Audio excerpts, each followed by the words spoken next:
everyone, and welcome. My name is Rula Deeb. I'm a senior principal at Geosyntec in Oakland, California, and the coordinator of this series on behalf of SERDP and ESTCP. Today's webinar focuses on DoD-funded research efforts to improve the management and recovery of threatened, endangered, or at-risk species on DoD installations. First, Mr. Patrick Wolf from the United States Army Corps of Engineers will talk about flow population models that integrate non-stationary flow regimes with population dynamics. His presentation will be followed by a brief Q&A session. Then we'll have two speakers, Dr. J.D. Wilson from the University of Arkansas and Dr. Brett DiGregorio from the U.S. Geological Survey, and they'll talk about a simulation-based method for estimating the density and abundance of secretive snakes. Their presentation will also be followed by a brief Q&A session, and we will conclude the webinar with an interactive Q&A featuring all three speakers. The next several slides provide instructions on optimizing your webinar experience. If you have not done so already, please download Zoom at the link shown here and also provided to you in your webinar registration confirmation email. If you're unable to download Zoom, you can view the slides using a compatible browser like Firefox, IE, or Edge. If you have difficulties with viewing the slides or if your screen freezes, try keying in Control and F5 to do a hard refresh of your browser. If you choose to access audio through your computer, click the arrow next to the Join Audio button, select Test Speaker and Microphone, then follow the prompts as they appear on your screen. If you continue to have difficulties, feel free to call into the conference line shown here. You may also submit a comment using the chat box. Please use the chat box only for comments related to technical difficulties because the Q&A option should be reserved for questions for the speakers. In case of continued technical difficulties, you can download a PDF of the slides from the webinar webpage. The link to the slides is shown in the chat box. Then call into the conference line provided to you in your webinar registration confirmation email. Keep in mind that we will also be live streaming the webinar on the SERDP and ESTCP YouTube channel, and that link is shown on the slide here. Today's broadcast will be listen only. You may submit questions by using the Q&A box on your screen. You do not need to wait until the Q&A period to submit your questions. We'd love receiving them and encourage you to submit them well in advance of the Q&A sessions. And when you do submit your question, we ask that you please add your organization name at the end of the question so that we can identify it during the Q&A sessions. With that, I would like to introduce Dr. Kurt Preston, who is the SERDP and ESTCP Program Manager for Resource Conservation and Resiliency. Dr. Preston has tracked his career between civilian, university, and military positions. Prior to his current position with SERDP, he was a faculty member and research administrator at the University of Nebraska-Lincoln, where he led faculty development efforts to improve research competitiveness.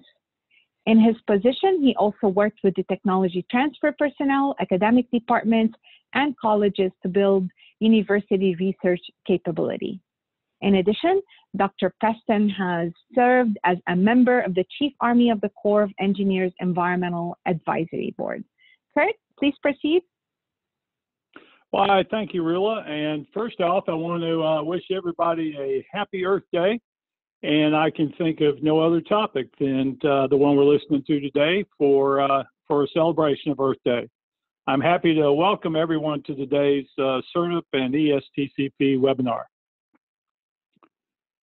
So SERDP is the Strategic Environmental Research and Development Program established in 1991 by Congress as a partnership between the Department of Defense, the Department of Energy, and the Environmental Protection Agency.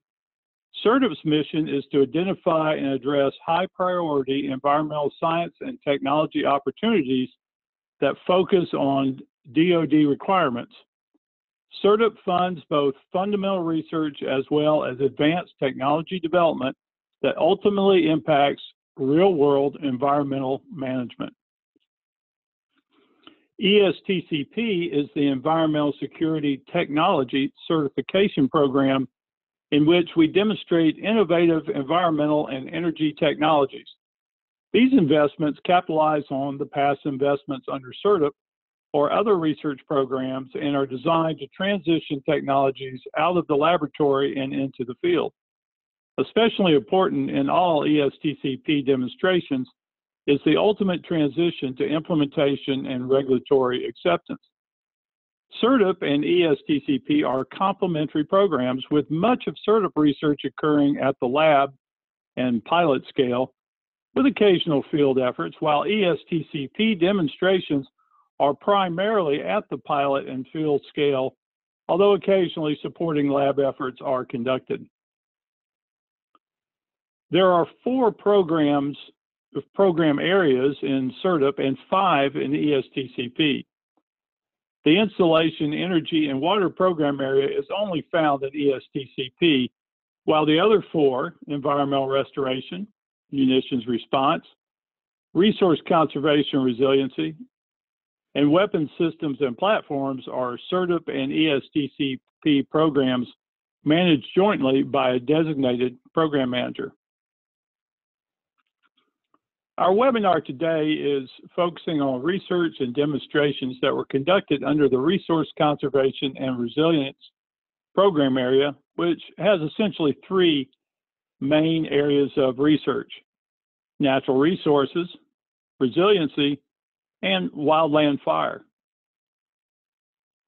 Our webinar series highlights research and demonstration efforts from each of the 5 program areas.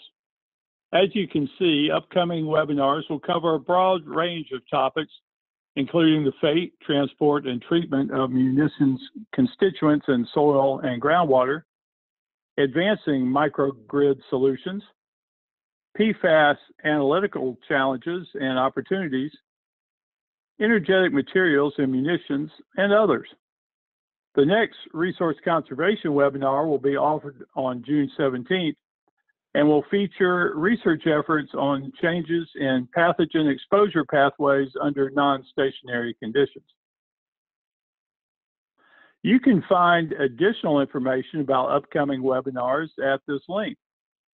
And I would like to remind you that a copy of the presentation of today's session can be downloaded from our webinar webpage. We would appreciate it if you can please take a moment to complete the survey that will pop up on your screen at the end of the webcast. Again, happy Earth Day, and I certainly hope that you enjoy the webinar today. Thank you so much, Kurt. It is now my absolute pleasure to introduce our first speaker, Mr. Patrick Wolf. Pat is a research biologist at the Construction Engineering Research Lab at URDC in Champaign, Illinois. His work focuses on the conservation and management of wildlife on military lands, with an emphasis on threatened, endangered, or at-risk species.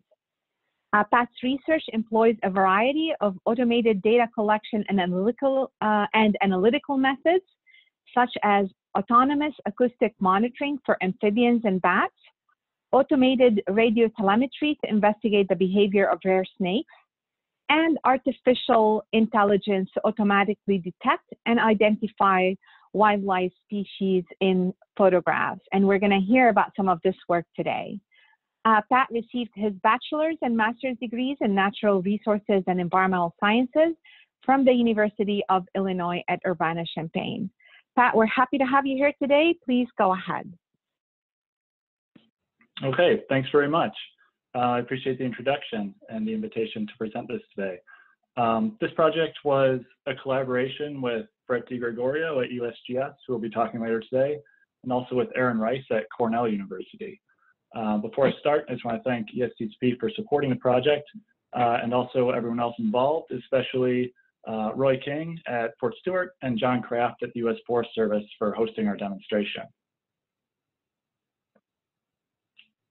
Here's our outline for the talk today. I'll start by introducing the challenge of monitoring species that vocalize underwater. I'll evaluate factors that influence our ability to detect vocalizations underwater. And then I'll give two examples of subsurface monitoring for at-risk frogs. I'll compare the performance of subsurface acoustic monitoring to traditional survey methods. And then last, I'll discuss how this technology can be implemented on DoD installations. So as you may be aware, there's an increasing number of amphibians that have been listed or petitioned for listing under the Endangered Species Act. Many of these species occur on DoD lands, so as a result, military installations spend considerable time and effort surveying for them. Documenting the occurrence and distribution of these species is critical to taking appropriate conservation actions while avoiding conflict with military activities. Fortunately, most frogs and toads vocalize during the breeding season, and because most species can be identified by their vocalizations, acoustic surveys are a preferred method for surveying for them. The traditional way to survey for vocalizing frogs involves human observers going out into the field and listening for some short period of time, say about 5 minutes, during which they document all the species that they hear. But in recent years, automated monitoring methods have become more robust, more user-friendly, and more accessible to land managers. Passive acoustic monitoring typically consists of a microphone attached to a recording device that stores data on memory cards and is powered by a battery or a solar panel, so it can be deployed for a long period of time. This technology allows for more intensive, long-term sampling in places or at times that are often difficult to accomplish with traditional methods where an observer must be present on the ground. Both human and automated methods can be effective for monitoring species that call above the water surface. However, more and more research is showing that many species, many of which are of conservation concern, vocalize extensively underwater. This can make these traditional aerial methods unreliable because the sound doesn't travel very far beyond the water surface interface. So in this project, we evaluated subsurface passive acoustic monitoring, that is, substituting the aerial microphone for an underwater hydrophone for surveying underwater calling species. And our main goal was to transfer this technology so that DoD land managers can improve their ability to survey for these cryptic and rare species. To do this, we had three main objectives. First, to examine the influence of environmental factors on detection of frog calls that are generated underwater. Second, to demonstrate and validate the ability of hydrophones to detect frog calls, both in a controlled experiment and in the field with real frogs. And third, to compare the efficacy and cost of the automated hydrophone method relative to traditional aerial microphone and human observer methods. So first, to evaluate the influence of wetland characteristics on detection by hydrophones of frog calls generated underwater, we conducted a playback experiment and measured underwater sound propagation. We used a variety of wetlands covering a wide range of habitat features, from completely non-vegetated shallow depressions to heavily vegetated deep ponds with complex underwater structures such as logs and rocks and other debris. We created a pre-recorded track of frog call sequences of two species known to call underwater, the gopher frog and the Chiricahua leopard frog. We established transects in each of our wetlands and placed an underwater speaker at one end of the transect. We then broadcast the track and recorded with a hydrophone at distances of 1 meter, 5 meters, and at 5 meter increments moving away from the speaker for the length of the transect. At each of these distances, we measured water depth, turbidity, substrate depth, and the number of submerged obstacles between the speaker and the hydrophone.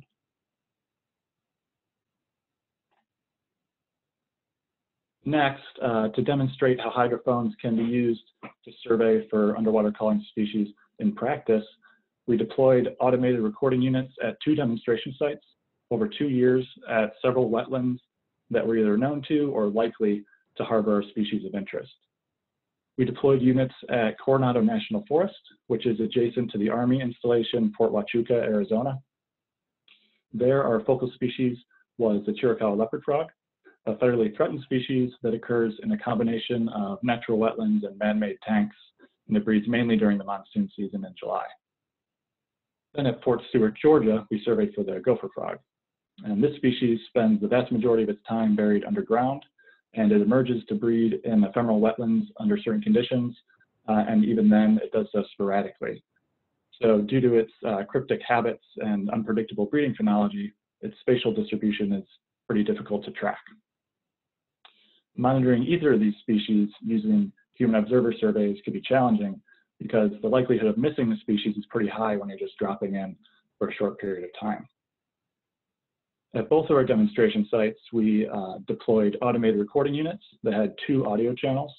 One was connected to a hydrophone and one was connected to a microphone to simultaneously record both below and above the water surface. In Georgia, the units were set out from February through May to record continuously, and in Arizona from June through August. Excuse me. We then directly compared the effectiveness of hydrophones, microphones, and human observers, both in a controlled experiment and in the field with real frogs.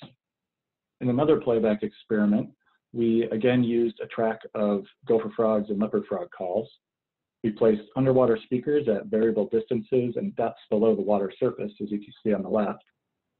In a series of trials, we broadcast the playback track while a human observer stood next to an aerial microphone and hydrophone on the edge of the wetland, and we compared the number of calls that were detected by each method.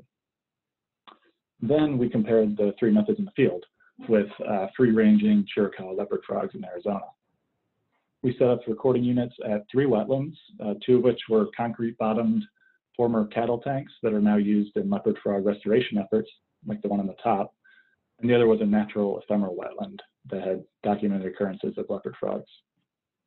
At night, we conducted a series of 5-minute-long human observer surveys and compared detections by our 3 methods. Okay, so let's jump into the results of the detection range experiment first. Overall, we found that detection on hydrophones was largely driven by 2 main habitat characteristics. First, on the left, it was significantly impacted by the number of physical obstacles between the sound source and the hydrophone. In fact, if there were more than 2 underwater obstacles in the way, there was basically no chance of hearing a frog call that was produced on the other side of those obstacles. Second, on the right, detection probability increased with increasing water depth. These results indicate that the favorable conditions for detecting underwater frog calls are deeper wetlands with relatively little woody debris or vegetation that could obstruct sound propagation. So when we're placing hydrophones in a wetland for a survey, it's important to be judicious about exactly where they go in the habitat, and then also how many might be necessary in order to ensure adequate coverage. Now let's move on to the results of the field demonstration starting at Fort Stewart, Georgia. We reviewed almost 1,000 hours of recordings from Fort Stewart and found only 2 gopher frog calls. One of those calls was recorded only by the hydrophone, and the other was recorded by both the hydrophone and the microphone, which you can see on the left. This was kind of like finding a needle in a haystack, or I guess 2 needles in a haystack, but without the hydrophone, we would have missed one of them, and without a long-term deployment, it's highly unlikely we've been able to document the presence of any gopher frogs at that site. Also, interestingly, we documented 8 other species whose calling was detected by both the hydrophone and the microphone. Of course, just because nearly all species were recorded using both methods doesn't necessarily mean that microphones and hydrophones can be used interchangeably. It's important to take into account behavior, life history information, and other habitat characteristics and other things when deciding which method is actually most appropriate. Now moving on to the long-term deployment in Arizona. We subsampled 2 months of acoustic data in 5-minute segments, and so this figure shows the percentage of those segments in which leopard frogs were detected by the hydrophones versus microphones. We found that the performance of hydrophones and microphones vary pretty widely between wetland type. For example, The two wetlands all the way to the left are these small concrete bottom pools that are chock full of leopard frogs, because that's the purpose they were built, is actually for leopard frog restoration. So both of the reintroduction efforts, so both of the hydrophone and the microphone performed similarly well in that situation where we knew they existed. However, for the next three wetlands in the middle of the figure, which were a combination of man-made and natural wetlands, microphones detected significantly more frog calls than hydrophones. This overall trend of greater detection by microphones than hydrophones suggests to us that maybe Chiricahua leopard frogs don't vocalize underwater to the extent that's been previously reported or that we expected. And I'll come back to that thought in a couple of slides, so keep that in mind. But first, let's talk about the results of the comparison between hydrophones, microphones, and traditional human observer surveys, first in the controlled experiment and then in the field. In our playback experiment, we found that calls were 30 times more likely to be detected on the hydrophone than on the microphone, and that the hydrophone was 8.5 times more likely to detect calls than human observers. So when we knew that calls were coming from underwater, hydrophones demonstrated a clear advantage over microphones and humans. Now let's look at this comparison of the three methods with real frogs in Arizona. Here, overall, microphones or human observers actually outperformed hydrophones at all the sites. So why would the hydrophone outperform the other methods in the controlled experiment, but not in the field? This brings me back to the point from a couple of slides ago that Chiricahua leopard frogs may not vocalize underwater as frequently as it's been reported. And there's kind of an interesting story related to this, in which almost 30 years ago, a new species of leopard frog closely related to the Chiricahua leopard frog was described that was asserted to only call underwater. And thus it was given the name Rana subaquavocalis, was the species name. About a decade later, though, genetic analysis revealed that the species was in fact the same as the Chiricahua leopard frog, which is also reported to commonly call underwater, but not exclusively. Our data from this demonstration suggests that it appears that the underwater calling behavior of this species might be overstated, or maybe it's context dependent, and maybe it depends on habitat or predation risk or some other factor that we don't quite fully understand yet. Of course, the utility of underwater recording depends on whether the animals actually call underwater, which sounds simple, but it becomes pretty complicated, especially when you're trying to survey for a poorly understood species, which a lot of rare, cryptic, at-risk species are. In this case, we would recommend that the aerial survey methods are probably totally suitable to survey for Chiricahua leopard frogs. Okay, so now that you've seen how these methods perform, both experimentally and in practice, let's talk about the costs of implementing each approach. Automated methods will pretty much always be more expensive than human observer methods, but it's a bit difficult to directly compare them because there's a big trade-off between spatial coverage and temporal coverage. So it really depends on your question.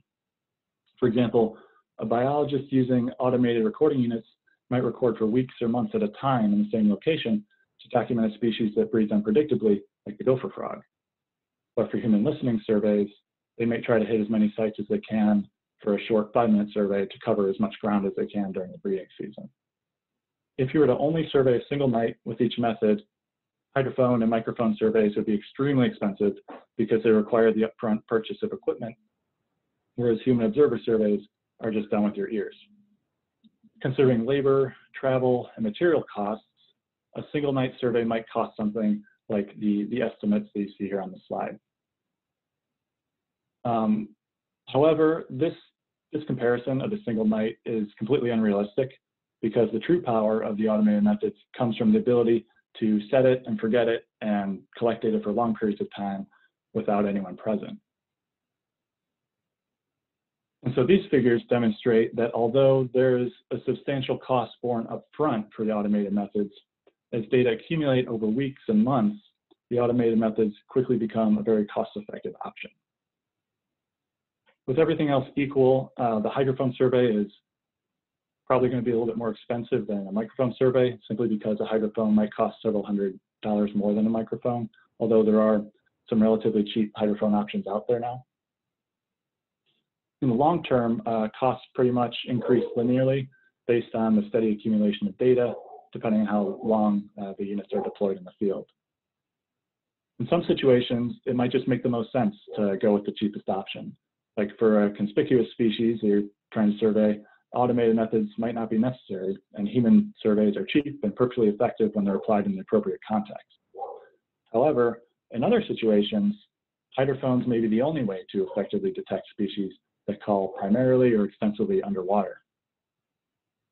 Several studies have described the difficulty of detecting underwater frog calls when listening from above the surface. Some surveyors have said that frogs are either inaudible above the surface, standing very close to it, or audible from only very limited distances, like less than 10 meters away. In those situations, although humans and microphones are cheaper, they may simply be unsuitable, and the hydrophones may be the only effective option for detecting those species. There are several things to consider when implementing this technology. First, as I said, we have a lot to learn about underwater calling behavior, like our Chiricahua leopard frog example shows. But hydrophone surveys can be an incredibly valuable tool for filling some of those data gaps, which is sorely needed for many of the rare and cryptic species that occur on DoD lands. There's also a growing body of literature discovering other taxonomic groups that vocalize underwater, such as turtles and fish, which broadens the potential applications of its survey technology. As I've said, it's important to consider your habitat. One study described a situation in which red-legged frogs vocalized completely submerged in over half a meter of water, while spotted frogs vocalized submerged also, but only in a couple of centimeters of water in the same wetland. Our results would suggest that in this type of situation, it's likely that a hydrophone would be more effective at detecting the calls of the red-legged frog in the deep water than the spotted frog in the really shallow water.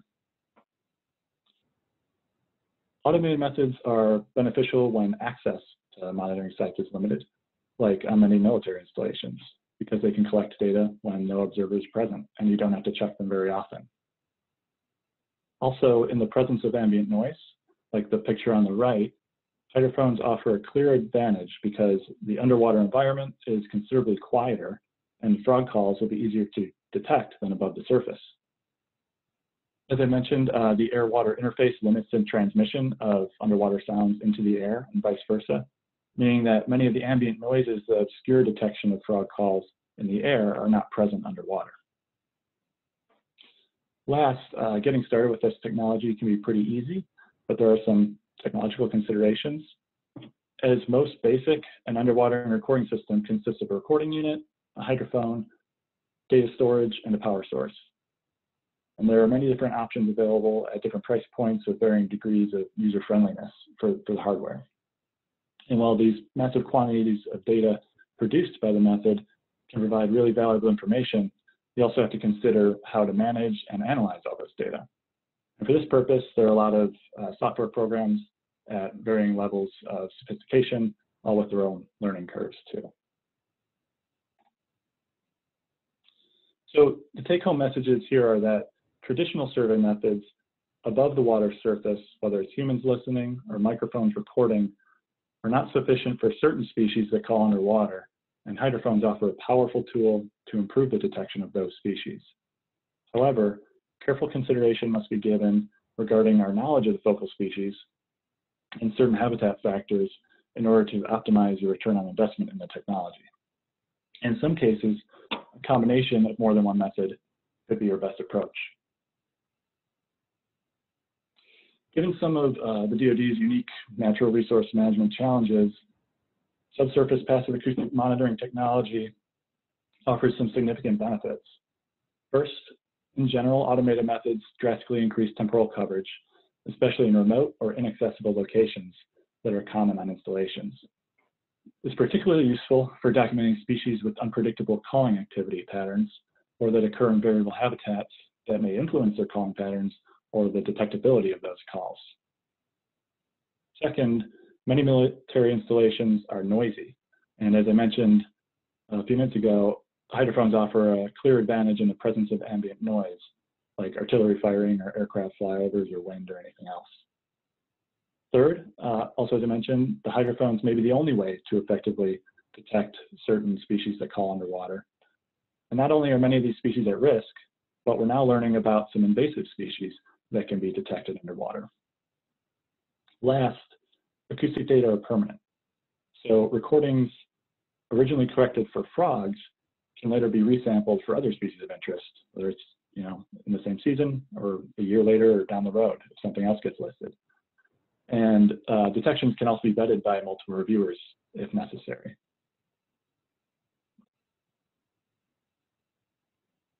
I'm not going to go through this table, but I just wanted to provide a partial list of some at-risk frogs that occur on DoD lands that are known to call underwater and kind of how widespread they are.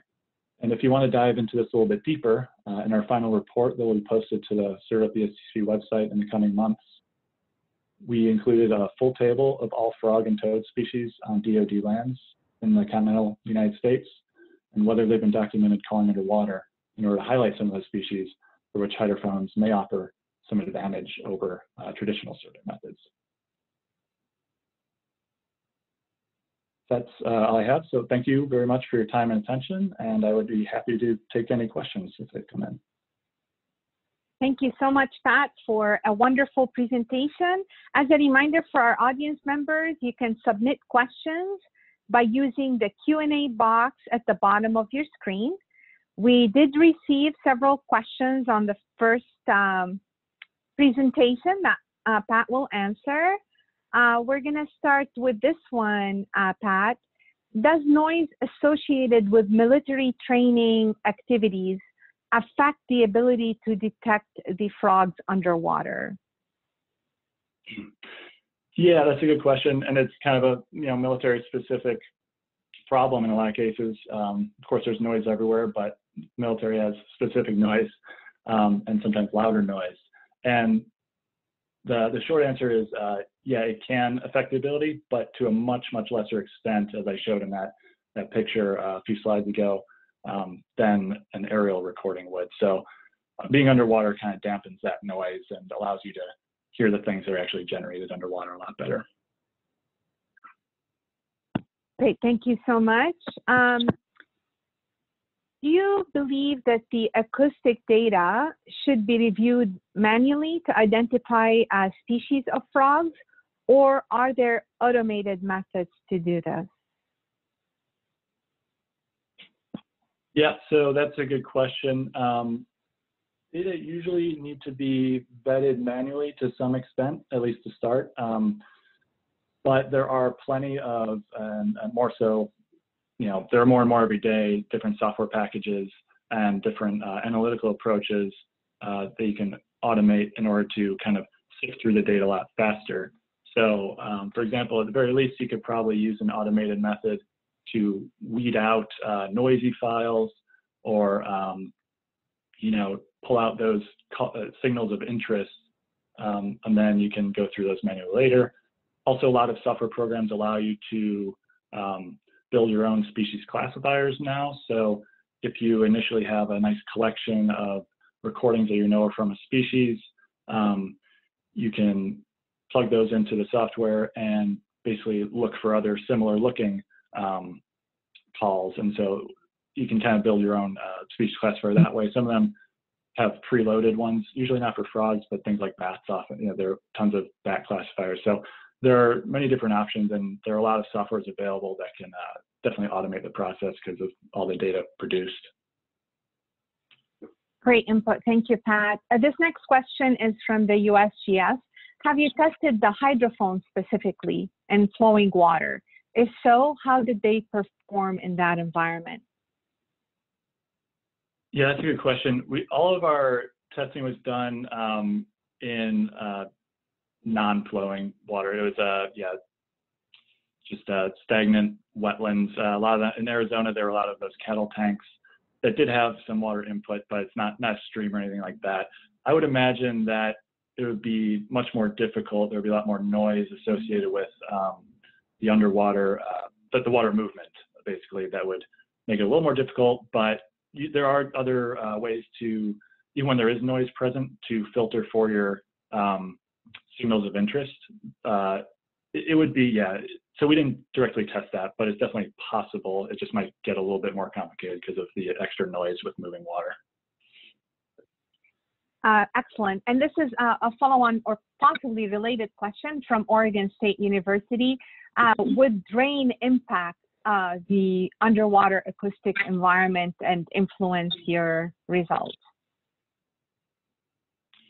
Yeah, you can usually hear if it's raining on these recordings, or you can see it on the spectrogram, but it doesn't really affect, at least in our experience, it doesn't affect your ability to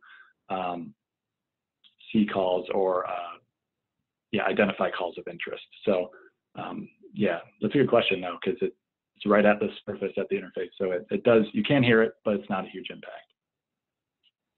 Thank you so much.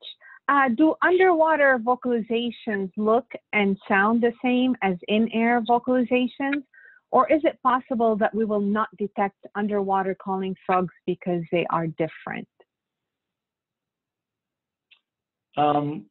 We do see some unique underwater individual communications that are different than the ones we see in the air.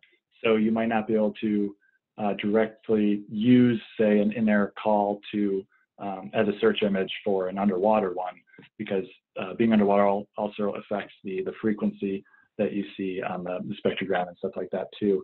So it's definitely possible that if you're using the wrong search image or trying to use something, it's possible you can miss those. And so we do have a lot left to learn on that. And so we have to, in order to like fill out the complete call repertoires of these underwater calling species, usually the calls are very similar, but slightly different. So you kind of have to create your own repertoire for underwater versus above water, at least in this situation. Great. And this is a question from one of our attendees. Do you have to protect the hydrophone and microphone systems from natural damage or theft? Or is it not an issue? Yeah, I mean, the theft part, yeah, depending on where you are. Some installations are super secure and you can put out there without a lock. Usually we lock them up, you know, kind of like a game camera or any other device you put out in the field. It's vulnerable. So I definitely would protect them that way. But as far as weather, the microphones are weatherproof, and most of them are, I think, that are on the market at least. Sometimes they're flush with the unit itself. So and they're protected. So unless it's directly going in, it's not really at risk. And even then it has, like, you know, a coating over it to protect it. So the microphones are usually pretty waterproof. The hydrophones, obviously they're underwater, so they're protected that way. You know, they're made for that. And yeah, you know, they can be bumped up against or attacked by things that are underwater. But we haven't had any experience where the hydrophone itself is damaged. Sometimes you'll get things like chewing on your cord on the cable, you know, so there are little problems like that, but no different than really putting out a microphone or something like that to record in-air stuff. Great, thank you. This next question is from the University of Arkansas. What would you say was the most confounding variable found in the results? And was there any bias in the findings? Yeah, that's a good question. So the most confounding variable, we had a little, so in the environmental factor analysis on detection range, we found that actually there was a trend for better detection in areas with more turbid water, meaning so like typically more particulates floating in the water, which you can kind of think of two different ways. And so we weren't sure which way it would go, basically. So like in a marine environment, it might go one way, and in a freshwater environment, it might go another. So we thought that, or we predicted that in a more turbid environment, you might it might be harder for sound to propagate, but actually we saw the opposite relationship. So we're a little confused by that. And then, I'm sorry, what was the second part of it? Any bias in your findings? No, we did look for observer bias because we had, I think, 8 observers for the first trials, and then similar, or maybe 16 and 8. So we looked for observer bias and other biases, and we did not find any. Great, thank you so much. There appears to be substantial upfront cost for the automated monitoring methods. Do you think that these approaches will become more commercially available in the future and therefore cheaper?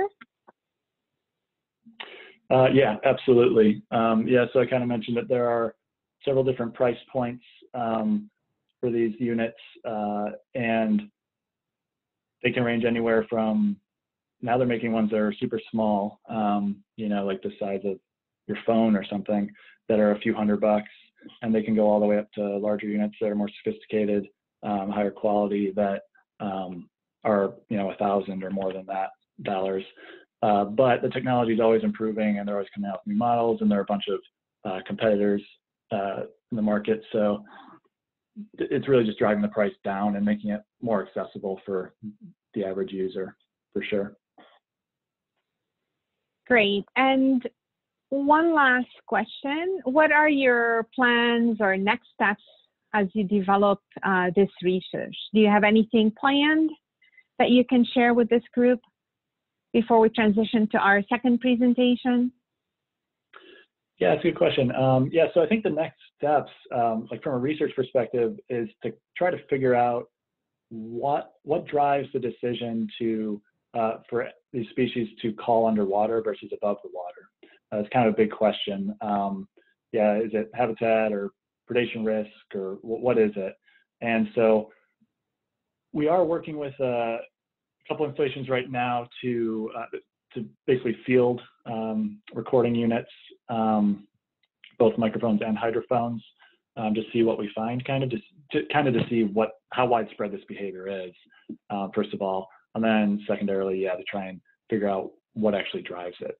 So we're working with Fort Custer, Michigan right now, and Army National Guard base to put out some detectors. We have monitors out at West Point right now for the season. So yeah, we're definitely looking to try to answer these questions that'll make this technology more effective and inform guidelines a little bit easier going forward when we know more about, when we fill these data gaps in these species.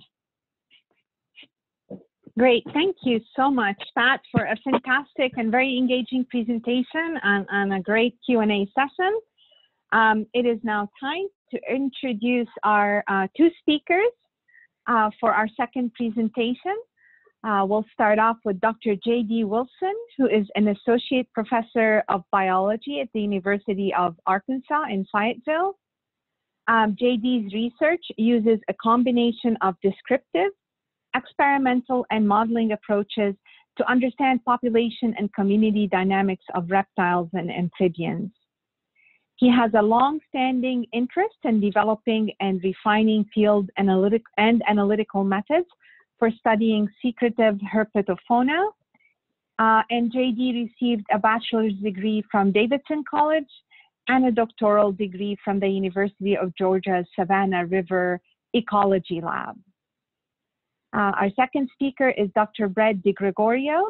He is the leader of the Fish and Wildlife Cooperative Research Unit at the USGS, also in Fayetteville. Brett's research focuses on wildlife conservation and behavior with a concentration on reptiles and birds. He has led and been part of numerous investigations of snake ecology, including defining their roles as predators of bird nests, understanding how some snakes can switch between diurnal and nocturnal foraging, and exploring methods of managing snake habitats for imperiled species. Brett earned a bachelor's degree in wildlife and fisheries conservation from the University of Massachusetts, his master's degree from Purdue University, and a doctoral degree from the University of Illinois at Urbana-Champaign. JD is going to give the first part of the presentation, so I'm going to turn it over to him. JD, please proceed. Thank you, Rilla. I really appreciate the opportunity to come share our research results with you. I'd like to start by mentioning that in addition to myself and Dr. DiGregorio, this work was conducted in collaboration with Janelle Sperry and Shannon Pittman, as well as our fantastic collaborators, Roy King and others at Fort Stewart, who were instrumental in the field portion of this project. And finally, as well, Chris Peterson and Rob Lovich and other folks at DoD Park who were instrumental in development of this technique under a legacy grant previously. So I'm going to talk today first about some of the challenges in estimating density or abundance of secretive wildlife, especially snakes. I'll describe a new technique that we've come up with that allows us to estimate density for these species without relying on recapturing individuals. We'll present our approach to validating this technique and demonstrating for 3 species, 2 in the field at Fort Stewart, and 1 with additional previously collected data at Fort Hood. We'll compare our technique to traditional techniques in terms of cost and efficacy, and then my colleague, Dr. DiGregorio, will finish up with some recommendations for implementation and DoD benefits. So a fundamental challenge for in conserving or managing populations of at-risk species is fundamentally determining how many of them are out there. That is, estimating abundance or density or population size and trajectory over time. And for many species, this may seem like sort of a trivial question, especially those that are well studied or very conspicuous. But for many species that are much more cryptic, this is not a, this can be a very challenging issue. And snakes perhaps epitomize this situation. For many snake species, we have very little idea of how many snakes are out there on the landscape. And DoD lands are an excellent example of this. In many cases, even for at-risk species, all we know is whether or not they occur at a site, and we have very little idea of exactly how many of them are out there. And in many cases, we're confronted with this fundamental challenge of differentiating between a species that's truly rare and those that are just highly cryptic and are very good at hiding, and so we don't see them very often. Now, one of the reasons we lack this kind of information for snakes and other secretive wildlife is that they're not amenable to traditional methods of density estimation, such as capture, mark, recapture. And for those of us familiar with this topic, this is sort of the gold standard in abundance estimation. Fundamentally involves taking a sample of your population, capturing and marking individuals, re-releasing them into the population, and then taking another sample and using calculations based on the ratio of marked to unmarked individuals to allow you to estimate abundance or density. And this works very well for a lot of wildlife species. But for species like snakes, we very often cannot generate the data needed to use these kinds of models, because fundamentally these models require recapturing individuals, and to implement more sophisticated versions of these models, we often have to have a relatively large sample size of captured individuals. So this prompted us to come up with a novel technique for estimating density of these species that does not rely on recapturing individuals. And we developed this technique originally under a legacy grant, and today are going to present our results demonstrating this method for other species. So our objectives here were to demonstrate and validate this method for 2 species of conservation concern at Fort Stewart, to apply the method to an existing data set for Texas rat snakes at Fort Hood. This was Janelle Sperry's data set. And then to compare the efficacy and cost of our method to traditional methods. So to describe our method, which we've called IDEA's Innovative Density Estimation Approach for Secretive Snakes, basically this technique capitalizes on the fact that for many of these most secretive snake species, the primary way that we find them and the best way to survey for them is to find them crossing roads. And this may sound strange for those of us not familiar with reptiles, but for many snakes, virtually the only way that we find them is when we happen to come across them crossing road. And in fact, for many at-risk species on DoD installations, most, if not all, the records we have for these species are incidental captures of road captured or road killed individuals. And so our method basically capitalizes on the fact that snakes are captured most effectively with this technique. Also, road surveys are among the most standardized techniques we have for sampling these species, and they're less prone to things like observer bias than other sampling techniques such as visual surveys. And so fundamentally, our technique is a way to translate the number of snakes or the frequency with which we see snakes crossing roads during road surveys to an estimate of abundance on the landscape. And you can imagine when we conduct these road surveys, it makes sense that when we see snakes, certain species more frequently, either at different sites or over time, we would assume that this correlates to a higher abundance on the landscape. But up till now, we essentially have no way of translating frequency of observation during road surveys to an abundance estimate. So to sort of conceptually describe how this technique works, basically we conduct a large number of systematic road surveys, ideally randomized or systematically conducted across predefined survey routes. And in order to translate the frequency of those observations to an abundance of snakes on the landscape, we basically need two pieces of information that allow us to determine detection probability, our chance of encountering that snake. So first, we need to understand how frequently individual snakes cross roads. So this allows us to determine whether the likelihood that a particular individual will cross a road during our survey while we're out there surveying. And then we need to know if a snake crosses during our survey, what's our probability of detecting it? And so we generate these two pieces of information based on two different data sources. So first, we basically understand snake movements using radiotelemetry. So this is basically where we surgically implant a small radiotelemetry device into the snake, and that allows us to track its movements very precisely and generate movement parameters such as the frequency and distance at which it moves, orientation to various landscape elements or the road, and other movement parameters. We feed these into an individual-based computer simulation that simulates movements of the snakes. And so this is an example of the output of one of these models where you see we have computer-generated simulated snakes that move around on a simulated landscape based on their movement parameters that we've gathered from the field. This allows us to run stochastic simulations and generate a frequency of road crossings based on different stocking densities of snakes on our simulated landscape. So that allows us to determine the probability of individual snakes crossing.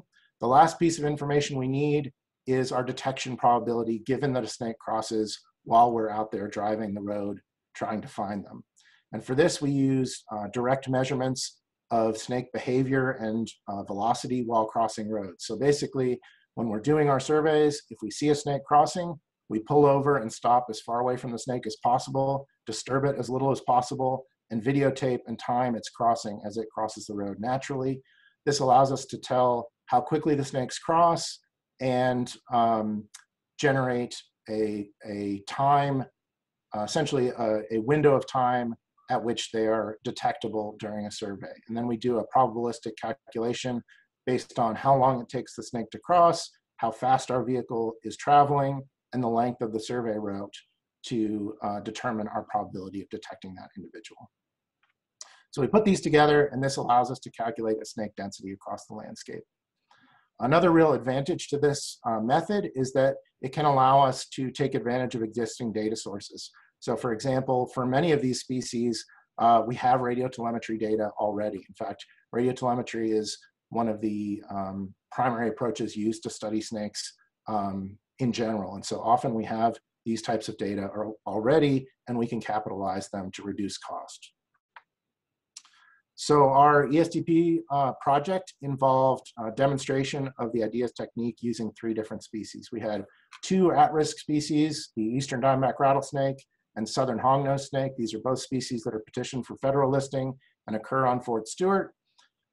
For eastern diamondback rattlesnakes, we collected essentially all new data, including road surveys, road behavior, radio telemetry, and capture mark recapture at Fort Stewart. For southern hognose snakes, we knew upfront that they were exceedingly rare at Fort Stewart, so we didn't actually expect to catch very many of them. And for that reason, we only collected novel road survey data for them and used existing data from nearby sites for road behavior and radio telemetry. Finally, we want to demonstrate the technique using purely prior data.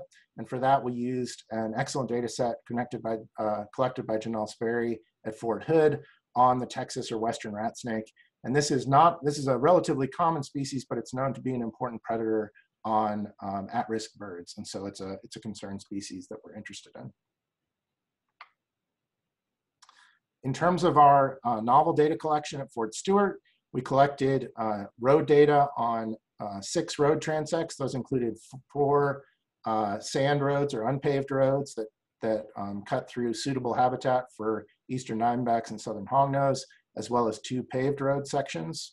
And we drove these transects frequently throughout 3 field seasons on a systematic in terms of timing and randomized in terms of site switching between sites. Whenever we found one of our target species, we measured their road crossing speed and behavior and collected video. You'll remember that the only species for which we collected novel radio telemetry data was the eastern diamondback. So when we captured live eastern diamondbacks, we implanted them surgically with radio transmitters and tracked them daily throughout the active season to generate movement parameters. These included using GIS to calculate daily movement distances, movement frequency, orientation parameters, including angle and frequency, and orientation towards landscape elements, especially the road. So we tested for road attraction or avoidance. We also looked at seasonal and sex-specific differences in movement and incorporated these where appropriate. In terms of our previously collected data from Fort Hood, Janelle Sperry had a data set that included 102 nights of surveys along a 26-kilometer road segment, during which she captured 21 live Texas rat snakes. And she also tracked 53 rat snakes using radio telemetry, giving us a really rich spatial movement data set for this species. We wanted to compare our new technique to traditional capture mark recapture. So for this, we designated 4 25-hectare plots that were adjacent to our road segments at Fort Stewart, and we surveyed these once per week during the active season for a total of 230 surveys, totaling almost 600 survey hours. So these are surveys where usually 2 observers would go out and thoroughly search these plots, looking for all snakes, especially our target species. And when they captured one of our target species, they would mark it using a pit tag and release it for recapture later. We attempted to analyze CMR data using traditional CMR methods in program mark. Likewise, Janelle Sperry had a capture mark recapture data set for rat snakes at Fort Hood that we took advantage of. So in terms of our results, we collected a total, or conducted a total of 877 diurnal road surveys, totaling over 22,000 miles at Fort Stewart. We had a total of 211 snake encounters, and included in these were 7 live eastern diamondback rattlesnakes and just 2 southern hognose snakes. And this may seem like very low capture rates, and they are, but these are very secretive species. And in fact, these numbers become a little bit more impressive when you compare to our visual surveys. And in fact, for eastern diamondback rattlesnakes here and southern hognose snakes here, we captured, even with those small numbers, we captured many more during road surveys than during visual surveys. And for our more frequently encountered upland snake species like the eastern hognose snake here, we had many times higher captures during road surveys on an effort-corrected basis than visual surveys. And if you lump all of our secretive upland snakes as well as other snakes, we captured roughly 5 times as many of our target species with road surveys than visual surveys. So demonstration that road surveys are, on an effort basis, the superior way to sample these species. I'll note that our 2 southern hognose snakes, we knew that they were rare before, and in fact, these were the first 2 that had been found in over a decade at Fort Stewart. We radio tracked 6 eastern diamondbacks at Fort Stewart for varying periods of time, some for multiple years. Because of that relatively low sample size, we supplemented our data set with 16 eastern diamondbacks and 18 southern hognose that were tracked in similar habitats nearby. So that bumped up the volume of data we had for spatial movement. We used GIS to estimate movement parameters, including movement distances, orientation, sex and seasonal differences, and tested for road attraction or avoidance. I don't have time to go into that in detail, but in short, we found no strong effect of response to the road for unpaved roads, which is where our captures occurred. We used these movement parameters. We inputted these into a stochastic individual-based movement model in program R, which we designed ourselves. And as I mentioned before, basically this creates a simulated landscape, and we have our snakes move around the landscape based on their empirical movement parameters and known variation in those parameters. And this allows us to stock different densities across our landscape and generate a distribution of crossing events relative to density, which gives us an idea of the mean relationship between density and encounter rate, as well as the variance in those that relationship. So now I'm going to turn the talk over to my colleague, Brett DiGregorio, to describe our results. Thanks very much, JD. Hello, everybody. So I'll tell you how all of these data that JD just described go into the model and what comes out.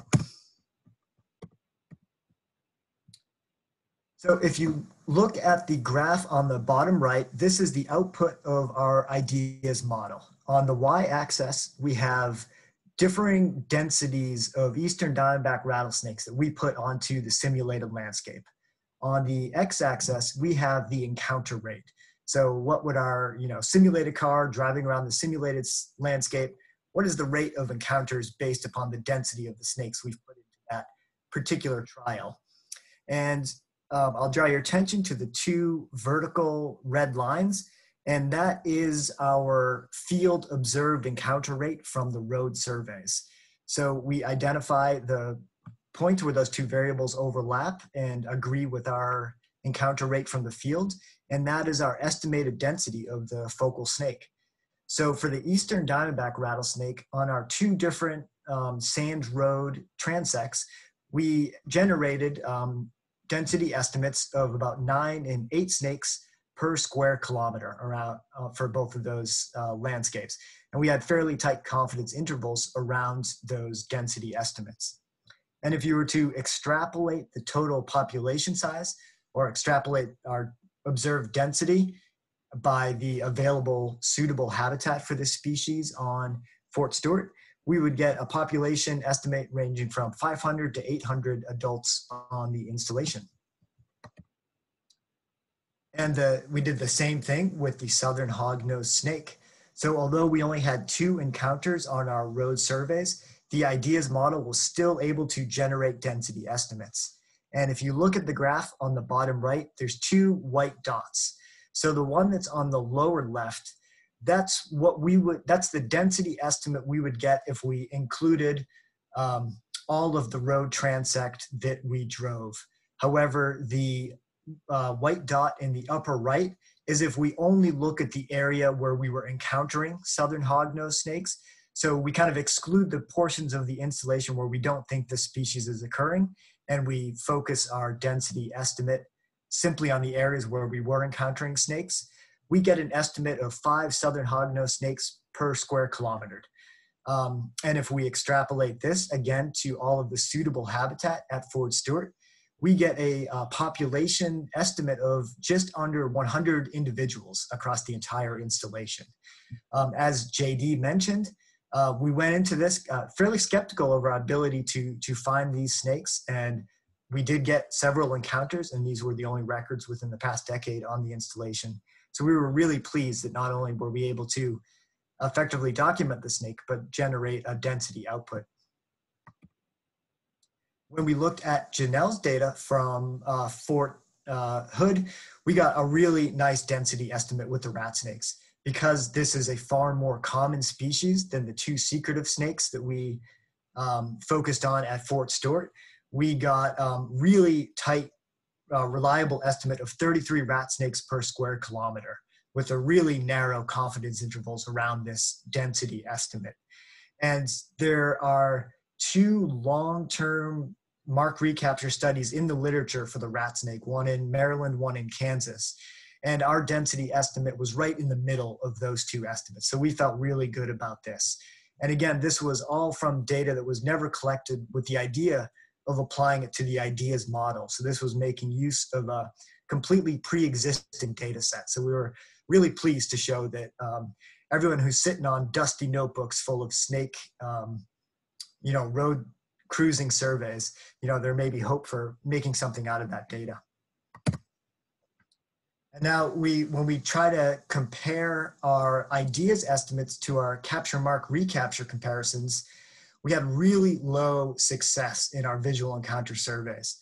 So despite 600 hours of snake obsessed technicians scouring our plots on Fort Stewart, we only got a single eastern diamondback rattlesnake and 0 detections of the southern hognose snake.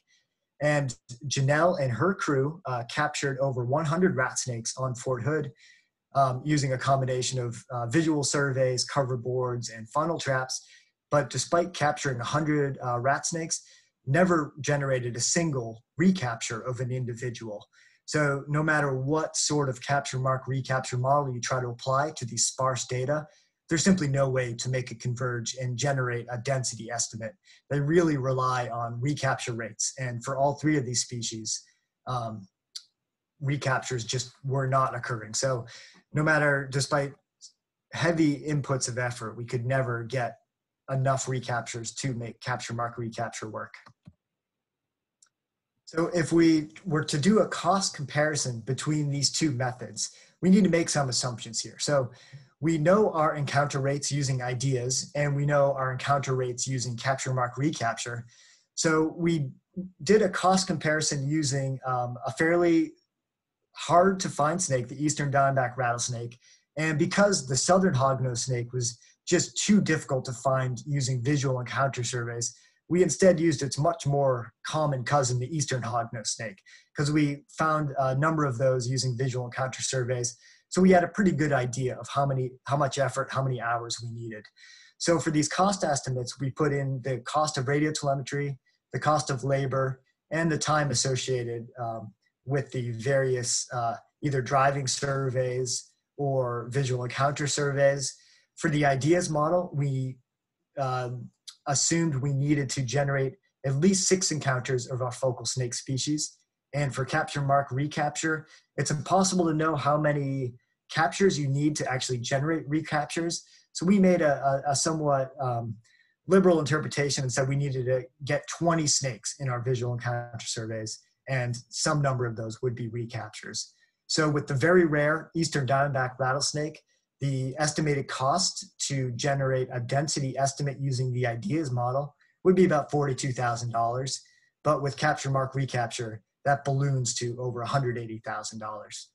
With the much more common eastern hognose snake, ideas is still the more inexpensive option because it's relatively easy to generate encounters on a road. So it comes down to about $29,000, and capture mark recapture would amount to about $45,000. So in both cases, for very rare snakes and a relatively common but still secretive snake, ideas is the more cost-effective option.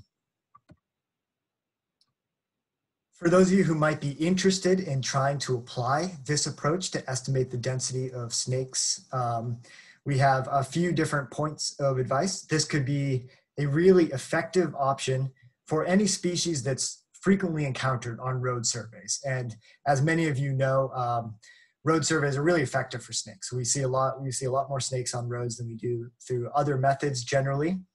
This is especially effective for snakes that make infrequent but long movements. A lot of our ambush predator snakes fall into this category.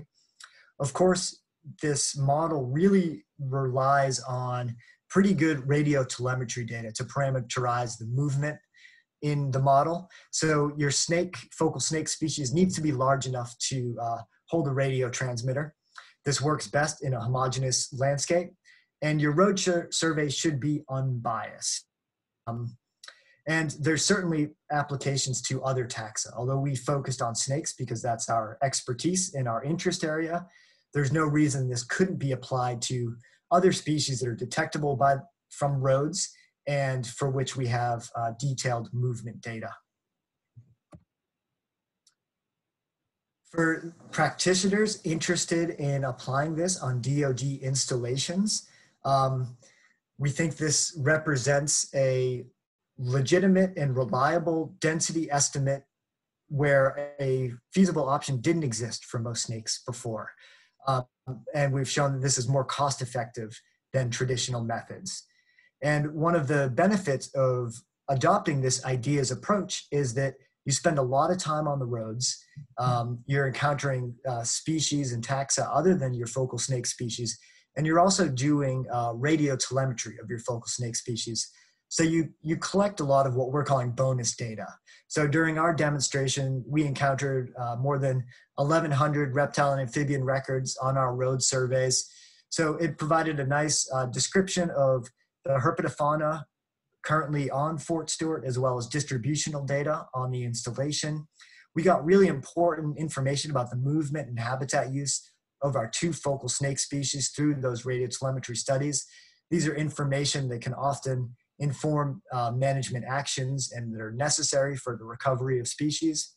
And by spending so much time in vehicles, you encounter a lot of roadkill of different animals, and it can allow you to map roadkill hotspots, something that many managers might want to mitigate on installations, especially for at-risk species.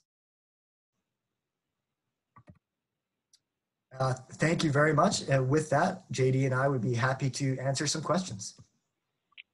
Excellent. Thank you so much, JD and Brett, for a great presentation. We got a number of questions. We're going to start with one from the University of Washington, and perhaps, Brett, you could take the first crack at it and then turn it over to JD. Do you see a way to incorporate roadkill information into the abundance estimation framework? Yeah, that's something that we talk about a lot, because with so many of these snakes, we end up with more dead encounters on the road than we do live encounters.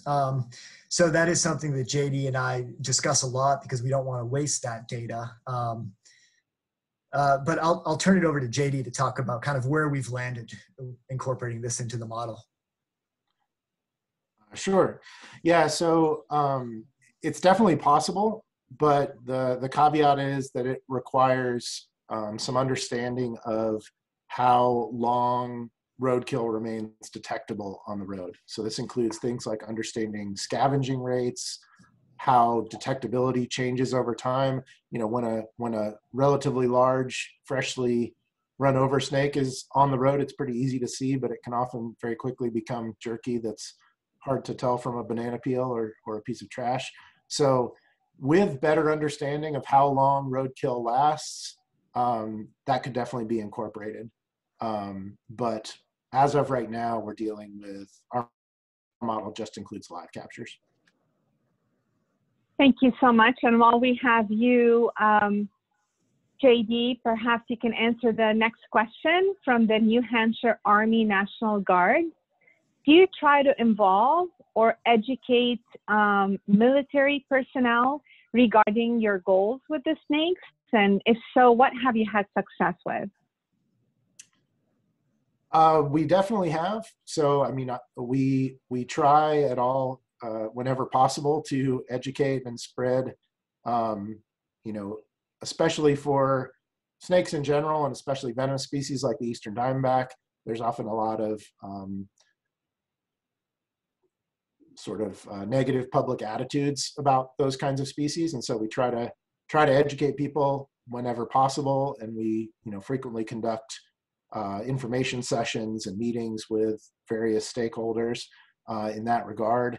I'll say that particularly at Fort Stewart, our snakes were so difficult to capture that we were often relying on help from others to find individuals for radio telemetry. And in fact, a couple of our individuals came from either other biologists or natural resource managers on the base who encountered a snake and were able to call us and get us to the spot as quickly as possible. We didn't end up going too far with it, but we made some headway in trying to communicate with the hunting and sort of recreational use community at Fort Stewart because they often encounter these animals too. And I think there's a lot of opportunity there for partnership to increase our knowledge about these kinds of species. Great, thank you. Perhaps for this next question, Brett, you could take a first crack at it. This is from the University of Arkansas. Could there be a benefit to implementing this novel methodology in the management of common or invasive snake species, even though you developed it for secretive and rare snakes? Great question. And the JD mentioned that he worked with DoD Park program to first develop this method. And it was very much driven by the need to develop or generate a density estimate for the invasive Burmese python, a species that's almost exclusively encountered on roads throughout the Everglades and for which we really don't have a good density estimate. So yeah, we're already thinking about applications for invasive species. When you're talking about applying this to a common species, it would be really effective. It'd be really easy. The question you got to ask is, would it be cheaper and easier than, capture, mark, recapture? So it really depends on how common your common species is. But yeah, it would be quick and easy to apply to a very common species. Wonderful. Thank you so much. JD, do you think that your approach can be applied to snakes with long-distance migration patterns? And this is a question from Idaho State University. I would say yes. We would just have to think hard about how to incorporate that in the movement model. I think long distance but relatively predictable movements would actually be pretty easy to incorporate in a model like this, especially if they were one way or back and forth type movements on some sort of a regular basis. Like I assume we're envisioning migration to or from a hibernaculum or something like that. Those would actually be pretty easy to incorporate in a movement model like this. The types of movements that get more difficult to incorporate are really rapid short-term movements. So for instance, if we have a species that's very active and might be crossing back and forth multiple times during a day, essentially to incorporate that, we need knowledge of that. So you would have to track the snake frequently enough to understand those movements. And when you track that frequently, at least with manual telemetry, you run into problems with disturbing the animal a lot and things like that. So there, I think, is a lot of flexibility to incorporate different types of movements in these types of models. Some are more challenging than others, but certainly migration type movements would be a definite extension. Great, thank you. And perhaps, Brett, you can take this one from the University of Washington. You did not see strong avoidance or attraction to roads by the snakes. For species that have a previously documented avoidance to roads, would such avoidance be adequately included in the movement simulations, or would there need to be some other parameter included to capture behavioral avoidance? Yeah, great question. And that's such an important part of this modeling exercise is when we have these simulated snakes within the model, based upon their movement parameters, there's some probability that they encounter a road. And then at that point, we need to have them make a decision. And so that's where we are able to put in that road avoidance or attraction question. So as long as we know how they're making the decision in the wild based off of radio telemetry data, we can include that in the model, so that if we had a road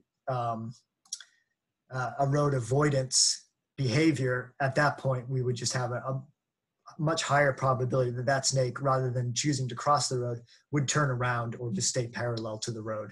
So I think as currently written, we can accommodate that as long as we have the real information to put in there. Great, thank you. And this next one, we'll direct it to you, JD. This is from the University of Arkansas. How do you think weather and microclimate parameters will affect your estimates, especially given the importance of temperature on ectotherms? Would road surveys need to be conducted in consistent weather conditions?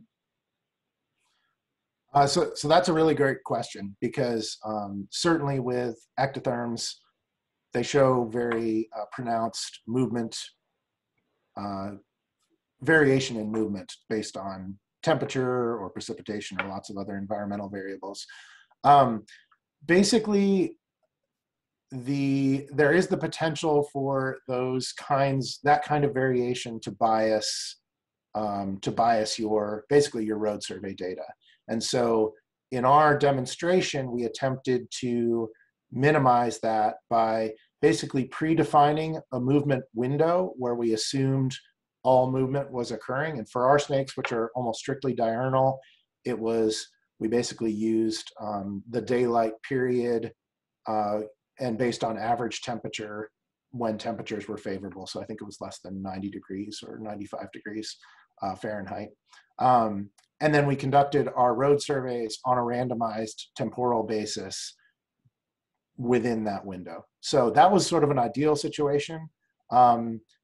Obviously, many previously collected road survey data sets are not going to be as standardized, but it's an important consideration. I think the most important thing is being aware of the biases that might be going into your surveys. And if your intention is to use this technique, to not bias your samples by only going out during the optimal conditions or predefining the conditions during which you would survey. Thank you so much.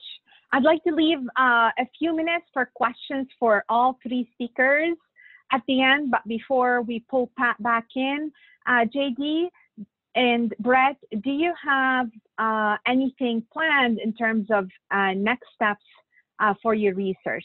Do you mind getting us started, JD, with a response to this question? Absolutely. So yeah, we've got a lot of ideas about extensions for this technique. We're still, and I'd be very interested to talk to any of you out there doing research on snakes we're still looking for the ideal system with which to really fully validate this system in comparison to mark recapture. Obviously, for DoD installations, we're most concerned with at-risk species. So that's sort of can restrict us to some of the species that are most difficult to sample. But we'd love to try this in a really nice side-by-side comparison to capture mark recapture with a species that's more amenable to both techniques. I think discussions here and through other avenues have brought up lots of potentially interesting extensions. I mean, I like the idea that was just raised about incorporating migration type movements. So I think there's lots of room for extending the technique to be more applicable to different systems and species. Brett, I don't know if you have anything to add to that. Yeah. Brett? Yeah, I was just going to mention that I'm excited to try to apply this to other taxa, particularly some well-studied mammals where we have satellite telemetry or GPS telemetry where we have really detailed movement information and understand their responses to roads quite well.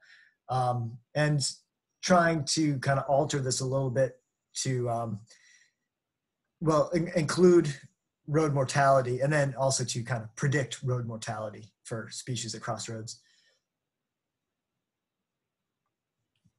Great, thank you so much. And as we wrap up here very quickly, maybe we can pull back Pat into this discussion and get your opinion, all three of you, on, you described two innovative approaches that can be used at DoD installations. Since you've started your studies, do you see the potential for broader applicability within DoD for your approaches, and have any other installations other than your test sites been open to applying the approaches? Pat? Yeah, I think the hydrophone approach has a lot of application potential beyond just the two species that we looked at. As I kind of hinted at at the end with that table of species that are documented calling underwater, there are a bunch of species that occur on DoD lands, some of them just on one or two, but some are pretty widespread and occur across a bunch of installations that this could definitely be applied to. And so it's not been evaluated for a ton of species, but theoretically it could be applied to anything that calls underwater, and not just frogs and toads, but the other things I mentioned that we're finding that call underwater, like turtles and fish and stuff like that. And also not just at-risk species, but as was touched on earlier, invasive species too.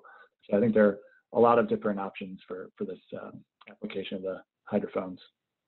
Thank you. JD? Yes, as I mentioned, we've been in discussions with other biologists, other bases, and there are quite a few species that I think would be amenable to the technique and might even be a good additional system to think about.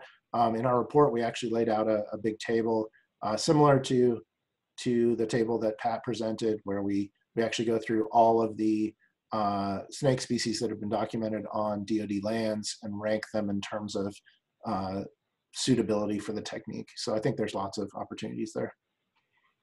Thank you. And Brett, do you have something you'd like to add? I think JD handled that well. I don't think I have anything to add. All right. Well, excellent. Thank you all. And as we wrap up here, I'd like to remind our audience members that our next webinar will take place on Thursday, May 6th, and it will feature two speakers, Dr. Dominique DiToro from the University of Delaware and Dr. Neil Bruce from the University of York in the United Kingdom. The topic of the webinar will be the fate, transport, and treatment of munitions constituents in soil and groundwater at military facilities. Registration is open, so please visit the SERDP and ESTCP webpage to register for this and other future webinars. Before we conclude, I'd like to remind you that both the audio and a copy of the presentation of today's session will be archived on our webinar webpage in case you would like to refer to them in the future. And we would appreciate it if you can please take a moment to complete the survey that will pop up on your screen. This concludes today's webcast. Thank you so much for your time.